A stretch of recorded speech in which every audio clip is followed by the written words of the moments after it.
Oke, selamat datang para pemirsa ke acara podcast kami. Bersama saya Azra Abdurrahman. Hari ini kami ingin mengambil contoh nilai-nilai berakhlak dari sang maestro kita nih, yaitu Bapak Ignatius Jonan yang mengubah Perkeretaapian Indonesia, Kementerian ESDM, serta Kementerian Perhubungan nih. Oke, langsung aja ke pemateri kita, ada Mas Abid. Halo Mas Abid. Halo, Bang. Nah, ada Mas Riki. Halo Mas Riki. Halo. Lalu ada Mbak Nisa. Halo Mbak Nisa. Halo.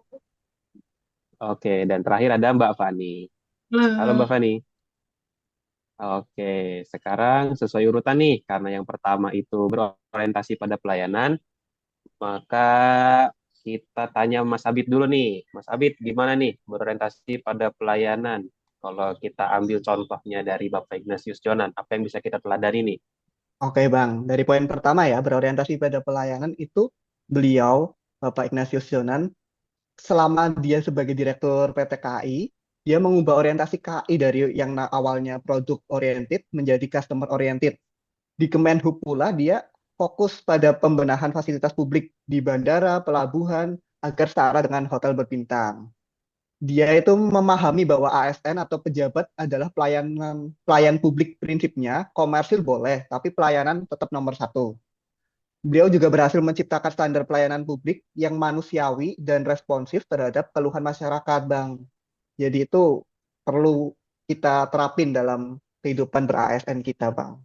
Mantap ya. Berarti customer adalah segala-galanya bagi kita, atau masyarakat segala-galanya bagi kita. Oke, selanjutnya nih, dua materi Betul. sekaligus. Akuntabel dan kompeten nilainya. Apa yang bisa kita contoh dari Bapak Ignatius Jonan? Oke, Mas Riki silahkan. Oke, melanjutkan Mas Abid tadi. Yang kedua, akuntabel. Pak Jonan menunjukkan integritas tinggi dengan memegang teguh tanggung jawab saat memimpin yang diberikan negara kepadanya.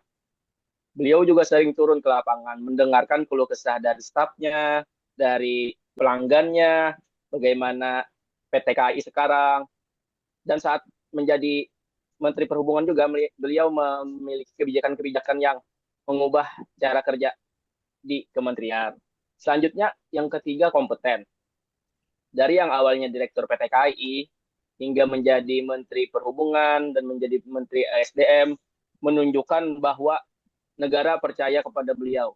Salah satu kebijakan beliau yang berdampak hingga hari ini adalah memodernisasi kereta api di Indonesia, sehingga beliau dijuluki Bapak Kereta Api Indonesia. Begitu, Kak. Oke, terima kasih Mas Riki. Oke, selanjutnya harmonis nih. Harmonis dan loyal akan dibawakan oleh Mbak Nisa. Gimana nih? Apa nilai-nilai yang bisa kita ambil dari Bapak Jonan? Silahkan Mbak Nisa. Baik, untuk yang nilai harmoni sendiri, Pak Jonan itu membangun lingkungan kerja yang manusiawi dan punya nilai empati tinggi. Dengan cara beliau turun langsung ke karyawan-karyawannya untuk berkomunikasi langsung dengan mereka. Kemudian untuk tindakan pertama yang dilakukan oleh Pak Jonan di PT KAI adalah menaikkan gaji pegawai dan memperbaiki fasilitas kerja mereka. Bahkan dalam melakukan promosi jabatan, Pak Jonan juga menggunakan sistem meritokrasi, yaitu siapa yang berprestasi dan kompeten, maka akan mendapatkan posisi tanpa memandang latar belakang identitas itu sendiri. Baik, untuk yang nilai loyal dari Pak Jonan, yaitu menjalankan perintah presiden dengan totalitas tinggi, termasuk saat diminta mengelola sektor ESDM yang penuh tantangan.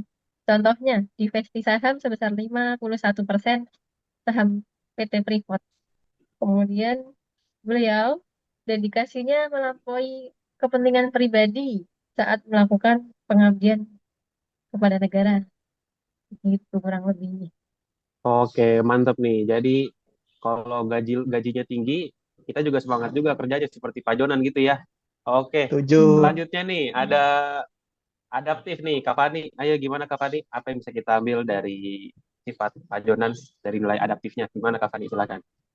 Nah, berbicara soal nilai adaptif, Pak Jonan bisa dibilang memberi banyak inovasi ya untuk Indonesia. Pak Jonan ini memaksa organisasi untuk melek teknologi supaya bisa beralih dari sistem manual ke era digital untuk mengurangi adanya human error.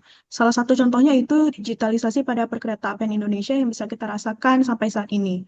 Pak Jonan ini selalu proaktif melihat tren masa depan. Beliau tidak menunggu adanya masalah datang, tapi mengubah sistem sebelum sistem tersebut menjadi usang. Nah, oleh karena itu, organisasi yang dipimpinnya menjadi lebih lincah dan mampu bertahan di tengah perkembangan zaman saat ini. Nah, nilai adaptif dari Pak Jonan yang saya sebutkan tadi bisa menginspirasi kita semua nih untuk lebih berani melakukan perubahan di unit kerja kita masing-masing. Begitu, Bang Azra. Wih, mantap nih. Adaptifnya sangat inspiratif sekali. Oke, yang terakhir, kolaboratif dari Mas Abid lagi nih. Mas Abid, silahkan.